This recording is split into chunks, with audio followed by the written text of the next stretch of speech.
warahmatullahi wabarakatuh. Apa kabar semuanya? Saya harap teman-teman di sana semua dan dosen yang masuk mata kuliah ini dengan keadaan sehat walafiat dan selalu dalam lindungan Allah Subhanahu wa taala. Alhamdulillah, pada kesempatan ini kita masih bisa masuk mata kuliah seperti biasa. Ya, walaupun belum bisa bertatap muka, kita sama-sama berdoa agar virus yang menyebar ini lekas hilang dan kembali seperti biasa lagi. Amin amin ya rabbal alamin. Baiklah, kami dari kelompok 4 ingin menampilkan hasil kerja kelompok kami tentang laporan konsolidasi metode ekuitas dan metode harga perolehan. Baik, sebelum lanjut ke materi, di sini saya akan memperkenalkan anggota kelompok saya yang beranggota 7 orang. Yang pertama saya sendiri Muhammad Firza sebagai moderator dan teman saya ada Ade Siti Rahayu, Aidil Gustian, Supiandi, Gusti Eko Purnomo, Putri Dia Ayu Riswari, dan Jeli Andriani. Baiklah, untuk tidak mempanjang waktu, langsung saja kita lanjut ke materi pertama yang akan dijelaskan oleh Sufiandi. Kepadanya dipersilahkan. Baik, di sini saya akan menjelaskan laporan keuangan konsolidasi. Jadi laporan keuangan konsolidasi ini adalah sebuah laporan keuangan yang memberikan informasi posisi keuangan dan operasional untuk induk perusahaan yang merupakan gabungan perusahaan induk dan anak perusahaannya. Dalam laporan keuangan konsolidasi menggabungkan semuanya seakan merupakan satu perusahaan. Laporan keuangan konsolidasi ini sangat penting jika salah satu perusahaan memiliki kontrol terhadap perusahaan lain. Dan di sisi lain, laporan keuangan konsolidasi tidak diperlukan jika masing-masing perusahaan berdiri sendiri dan tidak ada perusahaan yang memiliki kontrol atas yang lainnya. Jadi laporan keuangan konsolidasi ini melaporkan hasil operasinya dan kondisi keuangan induk perusahaan anak perusahaannya dalam satu set laporan keuangan. Akun investasi dalam laporan keuangan induk perusahaan merupakan bukti kepemilikan saham dalam anak perusahaannya. Selanjutnya itu konsolidasi terdiri atas dua langkah, agregasi dan eliminasi. Yang pertama, agregasi itu adalah laporan keuangan konsolidasi yang menambahkan aktiva, kewajiban, pendapatan, dan beban anak perusahaan yang ke akun-akun terkait dalam laporan keuangan induk perusahaan. Langkah kedua atau eliminasi adalah mengeliminasi transaksi antar perusahaan untuk menghindari pencatatan ganda atau pengakuan laba terlalu cepat.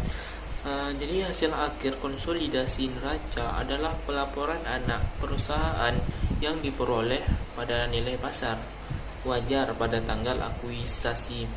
Ini berarti seluruh aset tetap anak perusahaan dan aset yang tak berwujud yang dapat diidentifikasikan secara terpisah disajikan pada nilai pasar. Konsolidasi laporan laba rugi dimulai dengan menjumlahkan seluruh laporan laba rugi induk perusahaan dan anak perusahaan setelah eliminasi transaksi antar perusahaannya. Selanjutnya, beban penyusutan atau amortisasi tambahan dicatat oleh induk perusahaan yang mengalokasikan selisih antara harga beli dan nilai buku bersih yang diperoleh. Terima kasih. Saya lanjutkan dengan teman saya. Tujuan laporan keuangan konsolidasi. Tujuannya yang pertama yaitu adalah agar dapat memberikan gambaran yang objektif dan sesuai atas keseluruhan posisi dan aktivitas dari suatu perusahaan yang terdiri atas sejumlah perusahaan yang berhubungan istimewa, di mana laporan konsolidasi keuangan ini diharapkan tidak boleh menyesatkan pihak-pihak yang berkepentingan dan harus didasarkan pada substansi atas peristiwa ekonomi juga. Tujuannya yang kedua yaitu adalah untuk memberikan informasi informasi kepada para pemakai laporan keuangan mengenai data keuangan dari suatu kelompok perusahaan dalam kelompok tersebut, yang merupakan di mana suatu entitas hukum yang terpisah satu sama lain. Itu sudah diatur dalam PSAK nomor 4 paragraf 4. Selanjutnya yaitu mengenai manfaat laporan keuangan konsolidasi.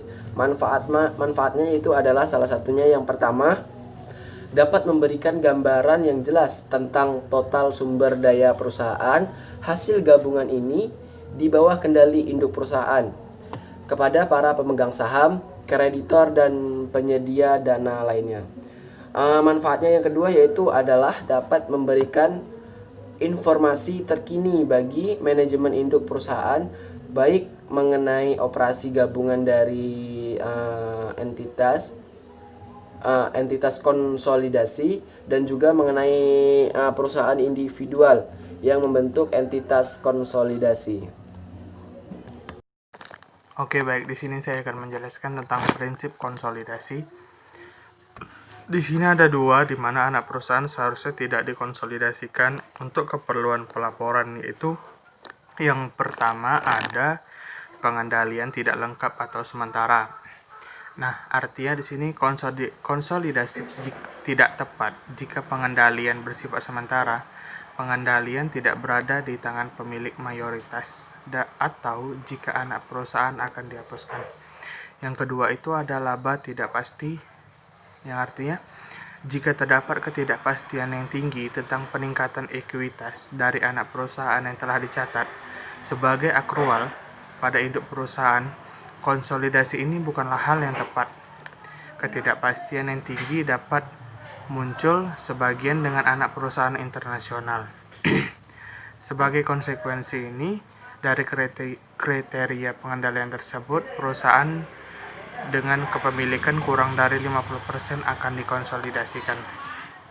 Selanjutnya, ada metode akuntansi ekuitas. Yang pertama itu ada metode akuntansi ekuitas yang melaporkan investasi perusahaan dalam anak perusahaan dan bagian induk perusahaan atas laba anak perusahaan sebagai akun dalam laporan induk keuangan perusahaan tersebut. Yang kedua itu ada metode akuntansi ekuitas yang umumnya digunakan untuk investasi saham dengan suara voting stock sebesar 20% sampai 50% dari efek ekuitas perusahaan. Yang ketiga itu ada investasi dicatat pada biaya perolehan dan disesuaikan dengan keuntungan, kerugian, dan dividen. Selanjutnya ada dividen yang diterima dari perusahaan investasi adalah diinvestasikan berdasarkan metode ekuitas dan dividen tersebut dicatat sebagai pengurang rekening investasi. Nah, yang terakhir ada pendapatan investasi pada metode ekuitas merefleksikan bagian investor atas laba bersih perusahaan investasi dan rekening investasi yang merefleksikan bagian pada investor atas. Terima kasih. Baiklah, di sini saya akan melanjutkan penjelasan dari Aidil Gustian. Di sini ada metode akuntansi harga perolehan. Jadi, harga metode perolehan ini adalah metode pencatatan investasi yang ada pada awal perolehan investasi. Investasi mencatat sebesar biayanya, dividen maupun distribusi laba catat sebagai penghasilan. Namun apabila dividen yang diterima melebihi bagian investor atas laba investasi, dipandang sebagai pemulihan investasi dan dicatat sebagai pengurang investasi.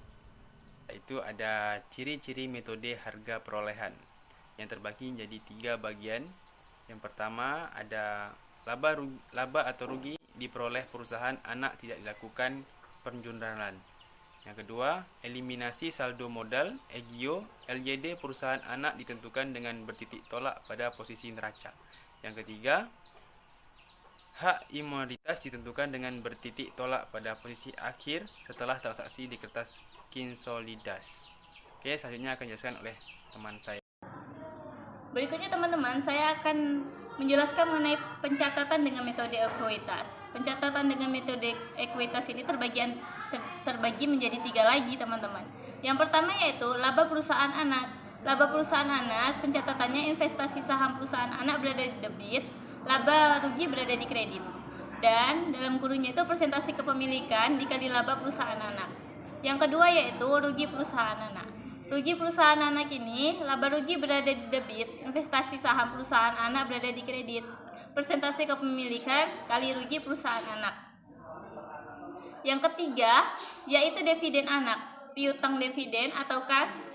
Investasi saham perusahaan anak, piutang dividen atau kas itu berada di debit, investasi saham perusahaan anak berada di kredit. Dalam kurung persentase kepemilikan dikali dividen perusahaan anak. Sekian penjelasan dari saya. Wassalamualaikum warahmatullahi wabarakatuh. Baik, assalamualaikum warahmatullahi wabarakatuh. Saya Adisti Rahayu akan menjelaskan tentang pencatatan metode harga perolehan. Nah, pada pencatatan harga perolehan ini terbagi menjadi 3 bagian, yang mana yang pertama pada saat pembelian investasi atau sama dengan metode ekuitas, yaitu dengan jurnal. Ayat jurnalnya yaitu investasi saham PT anak di debit dan kas pada kredit. Yang kedua yaitu laba atau rugi anak perusahaan. Di sini tidak ada jurnal yang dicatat oleh PT Induk. Dengan ayat jurnalnya dividen kas anak perusahaan, yaitu piutang dividen atau kas pada debit, pendapatan dividen di kredit. Yang ketiga yaitu apabila dividen berasal dari laba ditahan sebelum pemilikan, maka akan dicatat sebagai pengurang terhadap investasi, yaitu kas. Selanjutnya yaitu ada yang tadi kas di debit dan investasi saham PT anak di kredit. Yang selanjutnya yaitu investasi modal yang tidak diakui, yang mana akun investasi sering disebut konsolidasi satu baris karena mencerminkan persentase kepemilikan investasi investor atas ekuitas pemegang saham perusahaan investasi.